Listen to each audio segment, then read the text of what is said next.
Hi, എന്ത് പ്രകൃതിരമണീയമായ കാഴ്ചയല്ലേ. ഇന്നത്തെ വീഡിയോ നമുക്കിങ്ങനെ പച്ചപ്പും ഹരിതാപമൊക്കെ കണ്ടു തുടങ്ങാം. ഇപ്പം ഞാൻ പോയിക്കൊണ്ടിരിക്കുന്നത് ഋഷി മേമൻ്റെ വീട്ടിലേക്കാണ്. മേമനെ പിക്ക് ചെയ്യാൻ വരാൻ പറഞ്ഞിട്ടുണ്ടായിരുന്നു. അങ്ങനെ മേമൻ്റെ ഇപ്പോൾ അവിടെ പോയിട്ട് അവിടെ കുറച്ച് വർക്കൊക്കെ ഉണ്ടായിരുന്നു.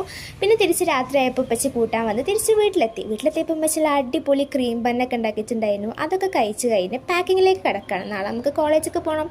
കുറേ ദിവസമായിട്ട് ഞാൻ ഈ പാക്കിങ് ചെയ്തുകൊണ്ടിരിക്കുകയാണ്. പക്ഷേ പാക്ക് ചെയ്തുകൊണ്ടിരിക്കുമ്പോഴേക്കാണ് സാറിൻ്റെ മെസ്സേജ് വരിക, നാളെ ക്ലാസ്സില്ല. പക്ഷേ ഇന്ന് അങ്ങനത്തെ മെസ്സേജ് ഒന്നും വന്നില്ല. അപ്പോൾ നമുക്ക് പോയി ഉറങ്ങാം.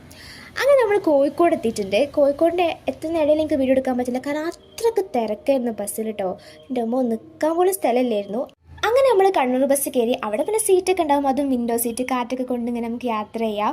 കണ്ടക്ടർ പൈസ വാങ്ങിയ ശേഷം നമ്മൾ ഉറക്കാണ്. പിന്നെ വടകര എത്തുമ്പോൾ ഒരു ഉൾപ്രേരണയിൽ അങ്ങോട്ട് ഉണരും. കോളേജിൽ എത്തിയപ്പോൾ വല്ലാതെ ക്ലാസ്സിൽ കുട്ടികളൊന്നും ഇല്ലായിരുന്നു. ഞാൻ ആ കുറേ കാലത്തിന് ശേഷം നാട്ടിൽ നിന്ന് വരുമ്പോൾ ഇങ്ങനെ നേരത്തെ എത്തുന്നത് ക്ലാസ്സിലൊക്കെ. സർപ്രൈസ് ആയിട്ട് തന്നെ അപ്പം മൂക്കുത്തിയൊക്കെ അറിഞ്ഞത്. വീണ്ടും ഒരു സർപ്രൈസ് ഉണ്ടായിരുന്നു. നമുക്ക് എന്താണെന്ന് അടുത്ത വീഡിയോയിൽ കാണാം.